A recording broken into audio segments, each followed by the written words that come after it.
So it looks like we're going back to the Age of Apocalypse.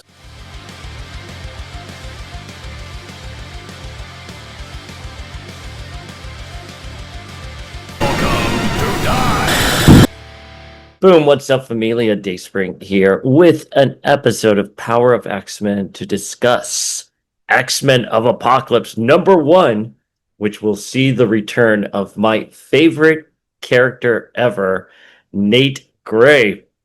And I want to be clear, this is why we're recording this episode. We're going to go through this press release, and I haven't read it yet, but obviously I'm well aware that it mentions that Nate is returning. And I thought to myself, well, if they're going to go through the trouble of releasing a press release about Nate Gray's return, I should talk about it because this is my favorite character. And I love the Age of Apocalypse. The Age of Apocalypse is one of my favorite X-Men crossovers ever. I mean, it's Onslaught, Messiah Complex, and Age of Apocalypse. Those are like my top three favorite crossover events of all time. But the thing about this X-Men of Apocalypse, it doesn't appear that this is our Age of Apocalypse that we initially experienced. And now, of course, it couldn't be, because the original intention of Age of Apocalypse, let me just sort of let Grandpa Dayspring here with his cup of coffee from Dunkin' Donuts, his fourth cup of coffee from Dunkin' Donuts today. Let me explain to you what the original Age of Apocalypse was meant to be, because I think this has gotten lost. It got lost specifically when they were celebrating the 10-year anniversary event. Age of Apocalypse was never meant to be an alternate dimension. It was not supposed to be a different timeline. It was supposed to be the 616 timeline. So what happened was Legion travels back into the past to do his father Xavier, right? Legion is a son of Professor Xavier. Do him the greatest favor and get his highest approval by killing off his arch nemesis, Magneto. And so as Legion travels into the past to when they are just med students, Legion is about to kill Magneto. I mean, he's holding up a side blade and he's here like, sayonara! And Xavier jumps in and takes the blade for Magneto. And therefore, Xavier is dead and the entire timeline gets rewritten and Apocalypse comes into power early. And that's how we get the Age of Apocalypse. And Magneto, so inspired by his friend's sacrifice to save him, forms his version of the X-Men in honor of Professor Xavier. He even names the son he has with Rogue Charles. So the entire point of Age of Apocalypse is that it's kind of a through the looking glass, what these characters would have been like had Xavier not been around. And so at the end of the crossover, as the Human Council drops nuclear bombs on everyone and the world's about to end, the timeline is reset. And that was Magneto's entire purpose of the Age of Apocalypse, was that Bishop, who was part of the time traveling team to stop Legion, has memories of his previous life in the 616 as it's supposed to be. And Magneto verifies that story with Rogue, with Destiny, with getting the Omicron crystal. And Magneto is like, I have to do the right thing. I have to reset the world, even if it comes at the cost of everything I know, even if it comes at the cost of my wife and son. And that's a very beautiful, weird moment at the end. I don't think I would personally ever switch the world and lose my significant other and child, but that was the purpose of this story, right? That's Magneto's purpose, of this entire series.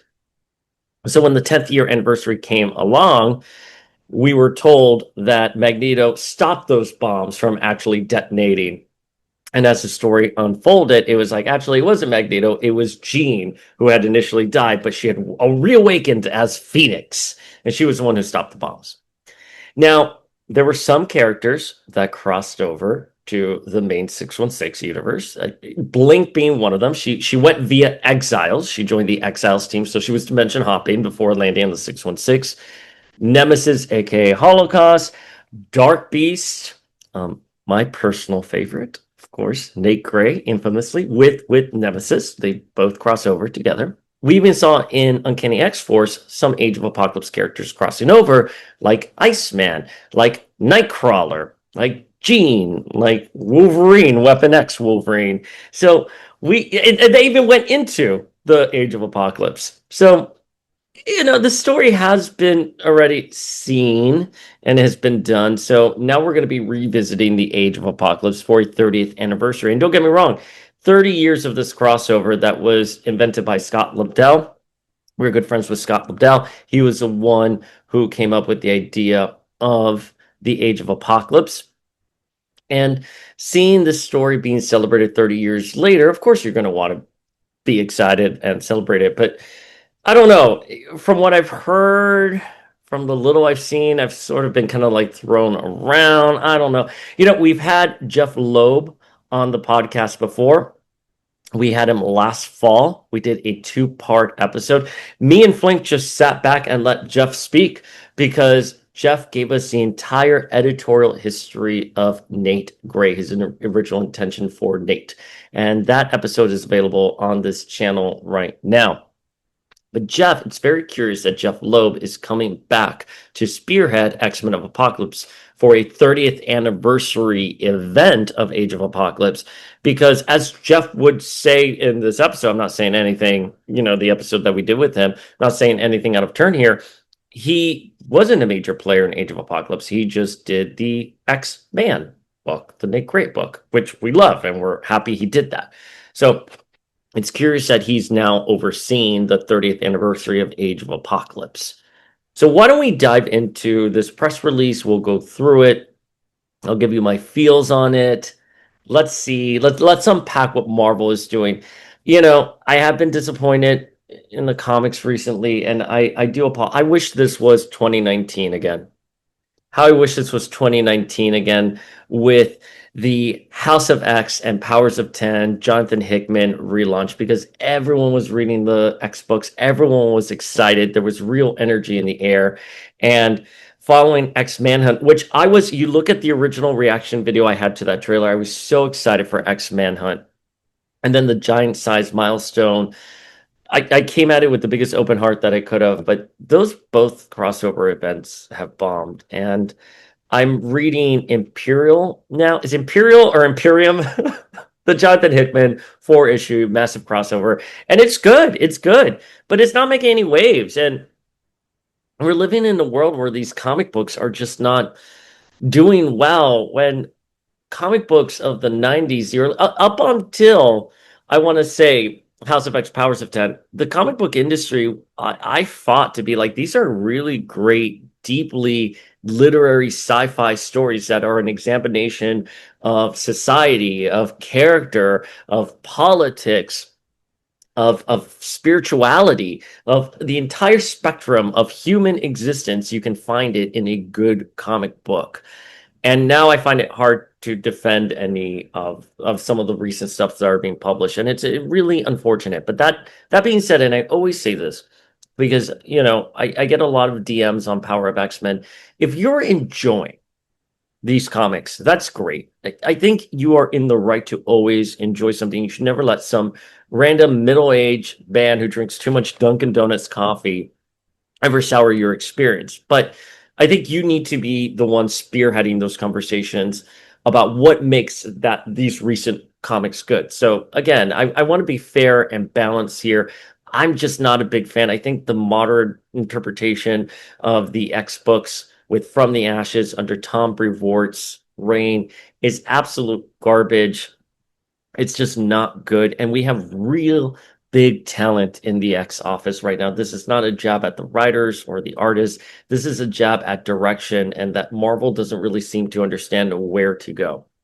So why don't we dive into this press release with the return of Nate Gray, my favorite character. And I just want to say this because I think there's always also, I'm sorry, I keep saying right before we jump into this article, but one more little rant here. Everyone always thinks just because your favorite character is being spotlit, you should be happy. And that's not always the case. I would rather a really good story be done for the character and then not see the character again for a while than just serving me garbage. I made this case with Jean at the end of New X-Men when she ascends into the White Hot Room and she resets the timeline for Scott and Emma to be together. And we got a beautiful story in Phoenix Endsong where she was going off to find herself. I did not need the writers to come along and destroy anything of the Jean lore there. I mean, we all thought at the time, this is like 20 years ago at this point, that the Messiah baby was Jean reborn. And of course, we have reported on the back end that editorially speaking, that was the original intent, that the Messiah baby, aka Hope Summers, would be Jean Grey reborn. And I thought that would be a great story. But you have to tell good stories for these characters. If not, then you're just going to sully that experience for everyone. So just because Nate Gray is being promised, being dangled in X-Men of Apocalypse, doesn't mean I should just be blindly happy. I'm proceeding with a lot of caution, especially since given what happened in Age of X-Men.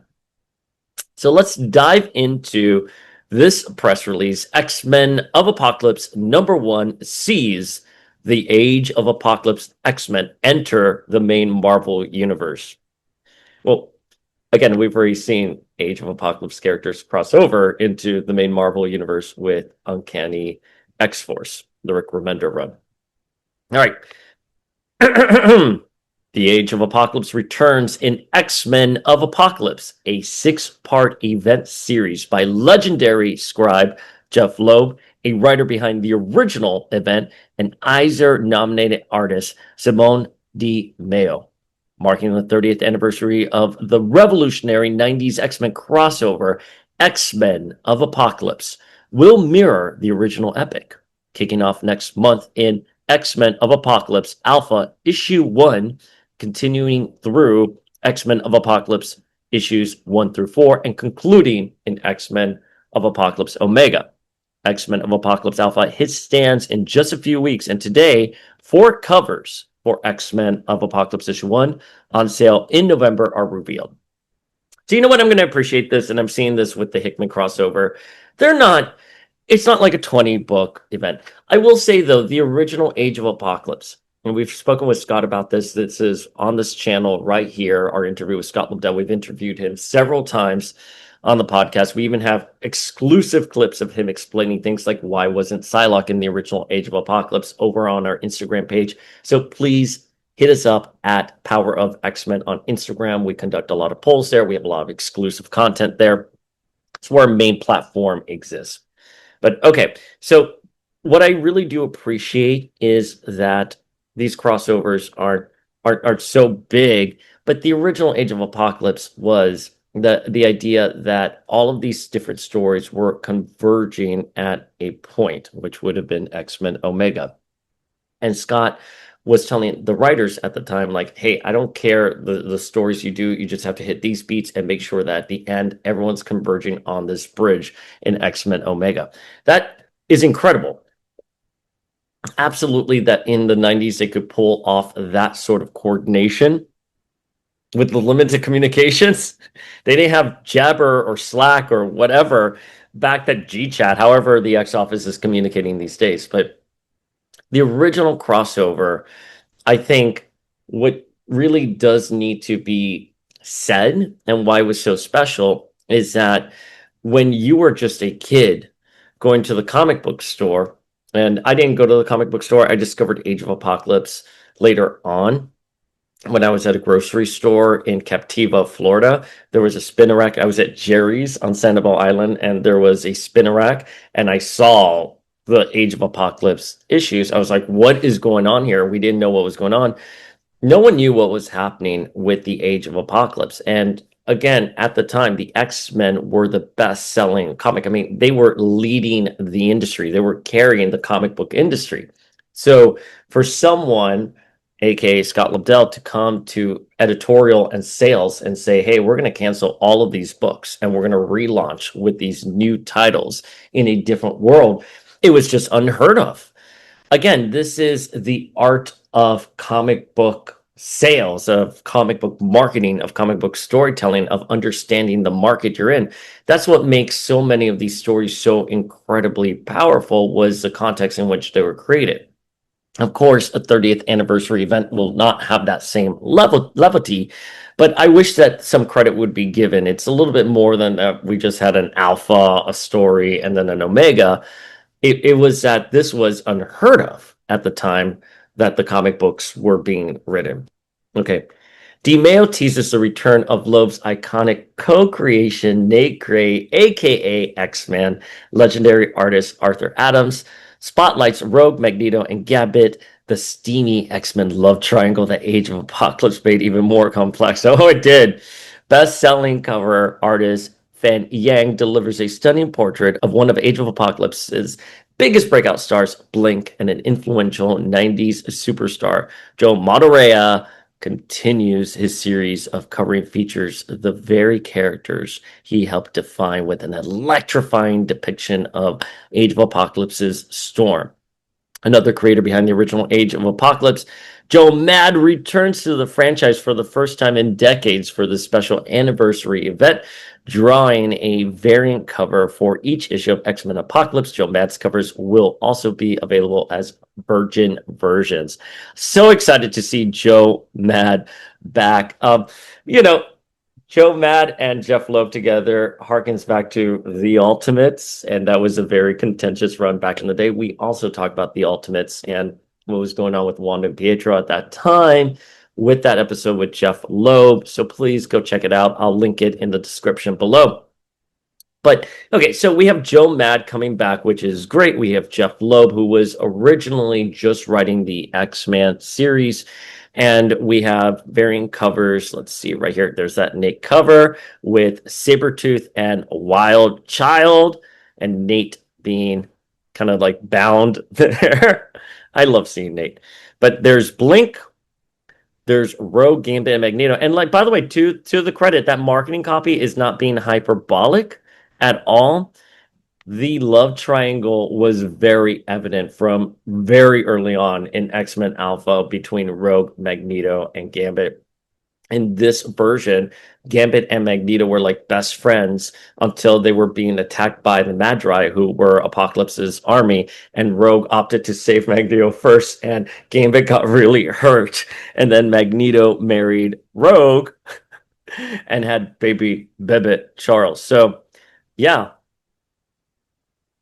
So, yeah, they're pretty upset there. Storm, you know what's really interesting about Storm, and we talked about this in our breakdown of the top 10 most wanted Marvel Legends. Age of Apocalypse Storm was number 4, I believe. Storm, I can understand from a Hasbro perspective why they didn't do Storm out the gate, because Storm wasn't that big of a player in Age of Apocalypse. I can't speak to the 10th anniversary event because I'm kind of blanking on it right now. It's kind of a blur. I haven't revisited that since I read it back in college in like 2005, I believe. Yeah, 2005, because the crossover happened in 1995. So I can't speak to her role that she played in the 10th anniversary, but the initial Age of Apocalypse, she was just on the Amazing X-Men team, and she was in a relationship with Quicksilver. So she looked great, and she was spotlight. So I hope if we are revisiting these characters, we're going to get a little bit more of Storm. Now, Blink is going to be an interesting one, but let's continue reading. Let's put a pin in Blink for a second here, and let's continue reading the press release here. X-Men of Apocalypse #1 delivers the showdown fans have been waiting for. The X-Men of Apocalypse versus the Uncanny X-Men. The X-Men of Apocalypse are here in the Marvel Universe, and that's a very bad thing for the Uncanny X-Men. That's an interesting way of putting it. So I just want to say that 20 years ago, back in the fall of 2006, so like 19 years ago, I was an intern at Marvel, and I had to write the press releases that would go on the website and the newsletter. So something very similar to what we're reading here. There is no real oversight. When I don't know if that has changed, but at the time there was no real oversight. I just wrote whatever I thought was correct, and I was doing it for Civil War. So any of the press that was on the website for Civil War, kind of like a release like that, yours truly wrote that. I was a fan. I don't know if it's just weird. And this is me being nitpicky, but X-Men of Apocalypse delivers a showdown fans have been waiting for. The X-Men of Apocalypse versus the Uncanny X-Men. I don't, I don't, I've been an X-Men fan since 1994 when I held that Fleer Ultra card of Rogue.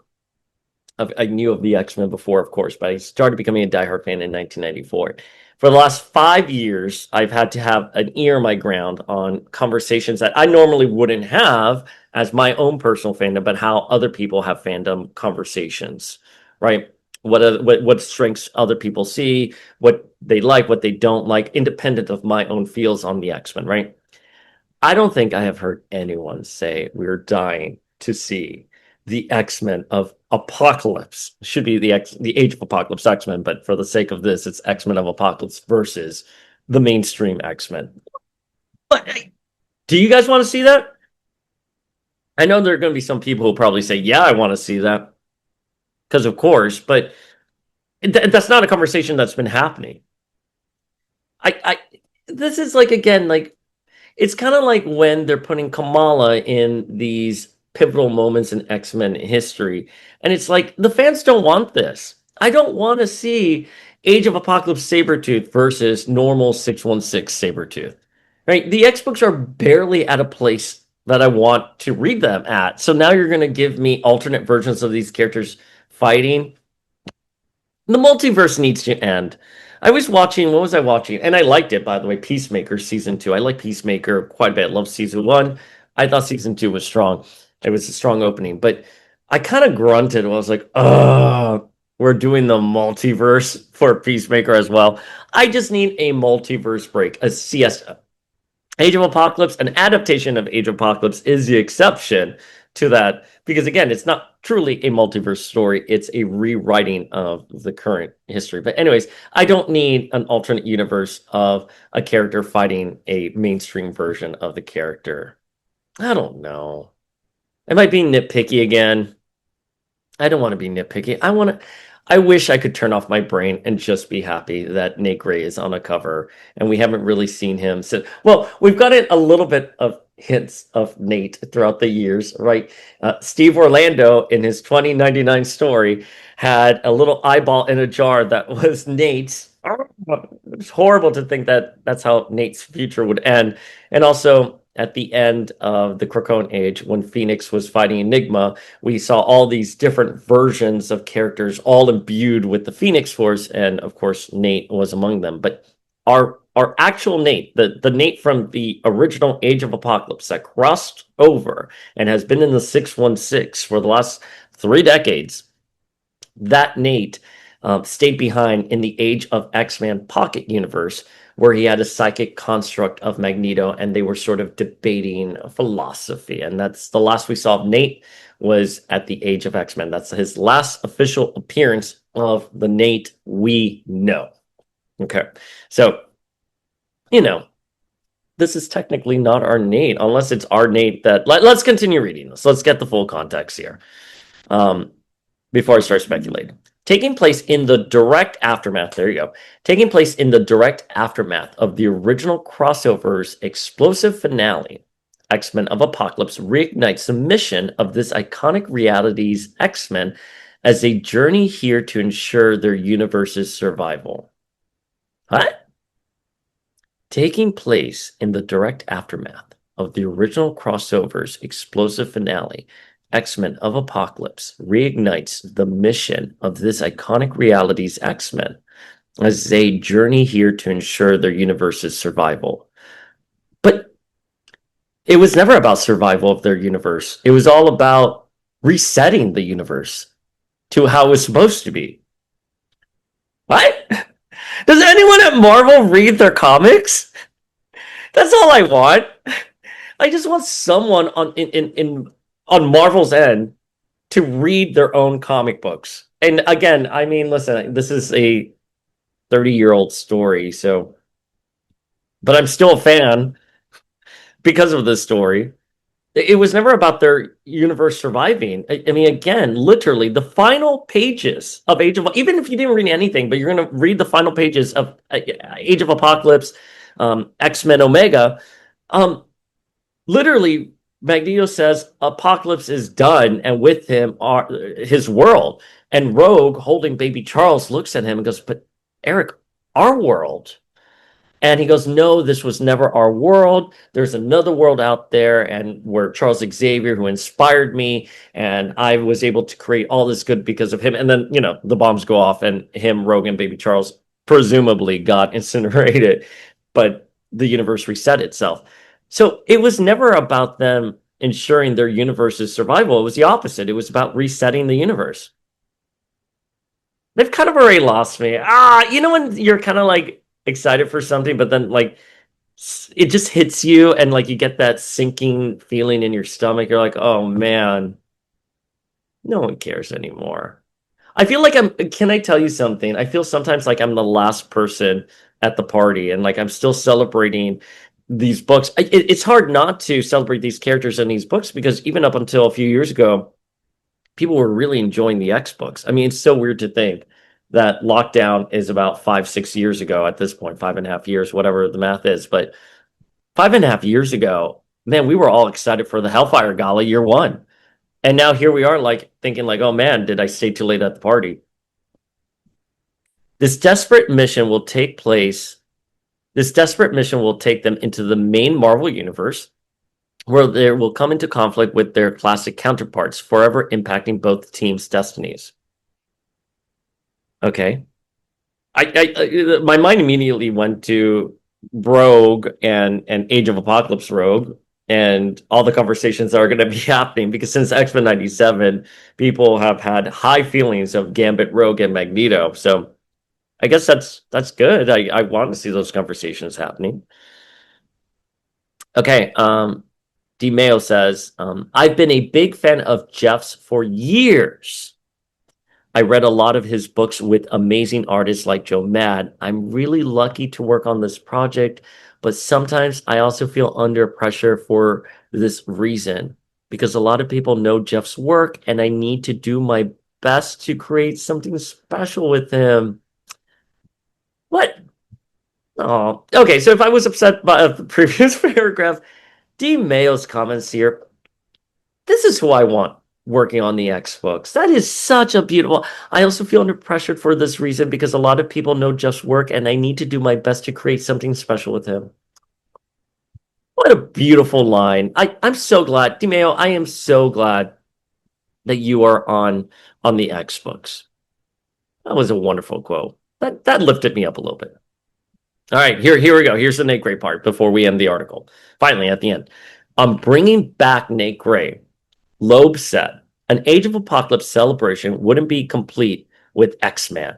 I'm thrilled to return to Mutankind's greatest psychic powerhouse, who's caught between two worlds as his home universe collides with his current one, with disastrous results.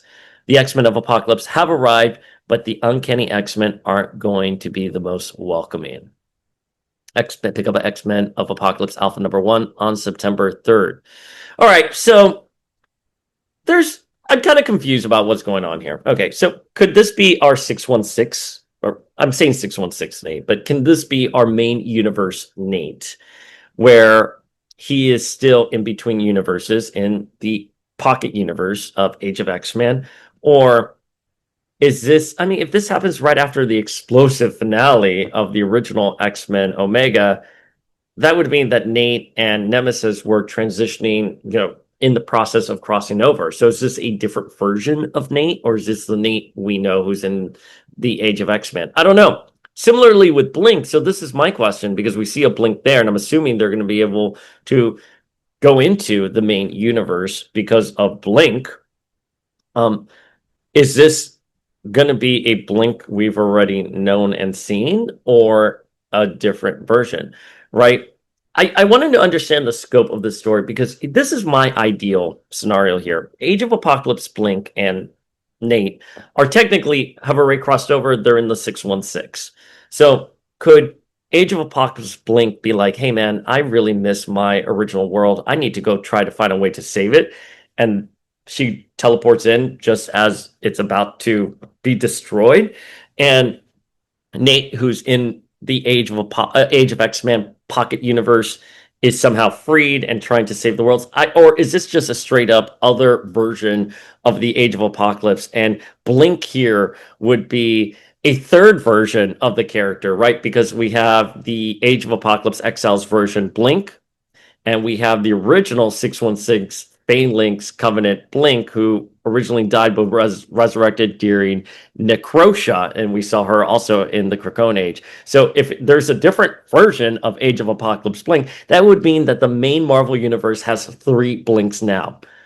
Do you follow that? Like three different versions of Blink. So again, that would mean that there are two different versions of Nate. And don't make this so complicated. I hope this is going to be our mainstream Nate who is returning. I'm a huge fan of Nate. I want him to be in the main 616 universe. I hope they don't do something where it's a different version and he will now be Nate Prime, on this, like kind of like how they did with Teen Gene, right? It's like the past Gene. It doesn't really count. It has to be the real character that we've known for the last 3 decades. But I've spoken with editorial on the back end. Sometimes they don't really see it the way the fans see it. They're like, well, Nate Gray's there. But you're like, but it's not our version. It's not the Nate we want. It's a different version of the character. And they're like, what? The character's there. So how do you guys feel about this? I don't know if I'm excited. I should be excited. If I'm not excited, I don't know who is excited because I'm a diehard Age of Apocalypse fan. I'm here at our New York place, and you can't see because I have the black background. But I have an entire Age of Apocalypse display with Nate holding the M'Krong crystal at the center of it. So if I'm not excited, that's a problem, right? Get me excited, Marvel. I'm begging you to take you're going to get my money regardless because I'm going to buy the first issue. Of course, you're not going to put Nate Gray on a cover and I'm not going to not buy it. But like, I would love to say what a great story this is and pass that goodwill on. But I don't know, Familia. Listen, I have three Mafex figures of Nate on pre-order. I am your target here, and I am not excited, and I want to be excited. You tell me, how do you guys feel? Drop your feels in the comments below. It's okay if we disagree. I love it when people disagree. Just a couple of housekeeping things because because I do see that this is effective. Hit that subscribe button, ring that notification bell so you never miss an episode of Power of X-Men. I did get quite a few DMs and some emails and even a few comments on this YouTube page that that some people weren't aware that we were doing a most wanted Marvel Legends poll. A lot of that happens on our Instagram page at Power of X-Men. That's sort of the podcasting and Instagram are the two platforms that I really use. YouTube is more of a fun, get into the grits and be neurotic kind of deal. But if you want to participate in some of the polls and activities we do, please hit us up at Instagram at Power of X-Men. And most importantly, just leave your feels in the comments below. I do read most of the comments on YouTube. They're easier to track than other platforms. So let us know your feels down below, and we'll see you later.